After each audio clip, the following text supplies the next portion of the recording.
Salut YouTube, c'est Moz2. Aujourd'hui on se retrouve pour une nouvelle vidéo. Aujourd'hui ça sera sur le kit de survie.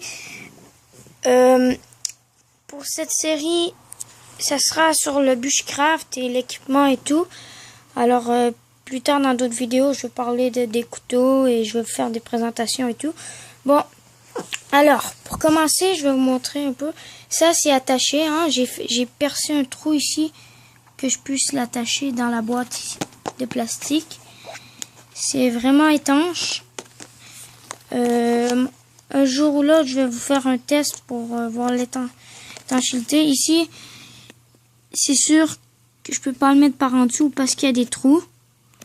Ici. Et ici aussi. Alors, je vais plus le mettre sur le rebord.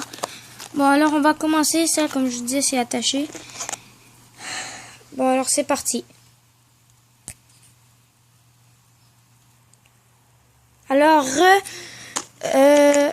comme vous voyez, j'ai enlevé les élastiques qui sont là. Ça, c'est un couvert. Hein. Il y a un trou, comme je vous avais dit. Pour commencer, il y a un mètre de paracorde.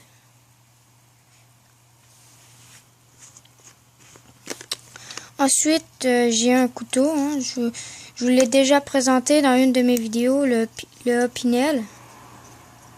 C'est le Opinel 7. Je sais pas si vous voyez. Alors, je l'ai aiguisé plusieurs fois. Comme je vous avais dit dans la vidéo, j'ai cassé le bout. Je l'ai réaiguisé et ça donne ça. Alors, c'est ça, j'ai mon Opinel. Ensuite, j'ai un élastique, hein, tout normal. Ensuite, j'ai une montre avec un mousqueton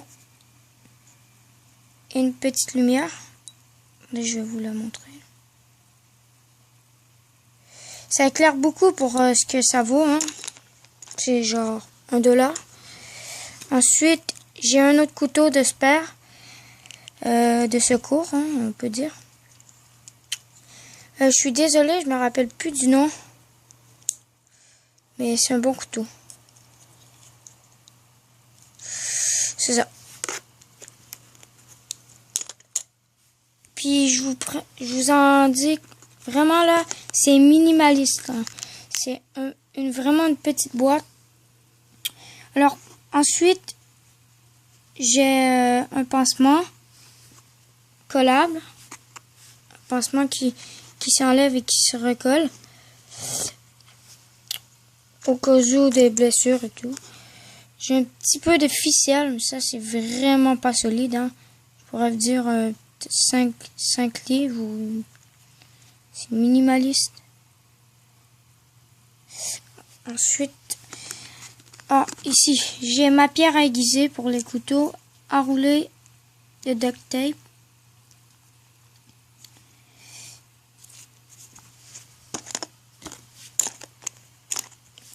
Ensuite, un petit élastique, hein, ça peut toujours servir. Bordel. Ensuite, j'ai une paire de pinces avec multifonction. Comme vous voyez, c'est un peu compliqué avec une seule main. Comme vous voyez, la pince.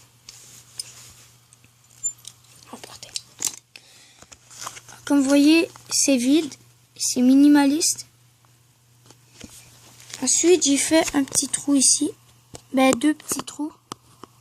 Pour qu'on puisse passer la sacoche. Pour commencer, dans la poche latérale, j'ai un petit couteau, encore un autre couteau de spare. Hein? Ça c'est son étui, ça c'est le couteau. Il y a une autre fonction dessus, mais je sais pas c'est quoi. Ah ok, il y a la scie et il y a le couteau. Attendez, je vais essayer de l'ouvrir le couteau. Dans la prochaine poche, j'ai de l'aluminium. J'en ai quand même beaucoup. Et dites-moi hein, dans les commentaires ce que je devrais enlever, ce que je devrais mettre. Et ce que je vais rajouter. Hein. Ensuite, il n'y a rien ici. Bon, dans la poche latérale. Dans la poche latérale, j'ai 2 petits sacs Ziploc. Je vais mettre du coton dedans bientôt parce que là, j'en ai pas pour l'instant. Ça fait quand même longtemps que j'ai pas été en forêt. Alors, c'est ça. Ça peut toujours servir, hein, transporter de quoi. J'ai un pansement et 2 autres pansements. Ensuite, j'ai un briquet. Il marche très bien. Alors, c'est ça. Ensuite, je crois que c'est tout. Ouais, c'est tout. Alors, n'oubliez pas de liker, partager. Et je vous dis à la prochaine et ciao!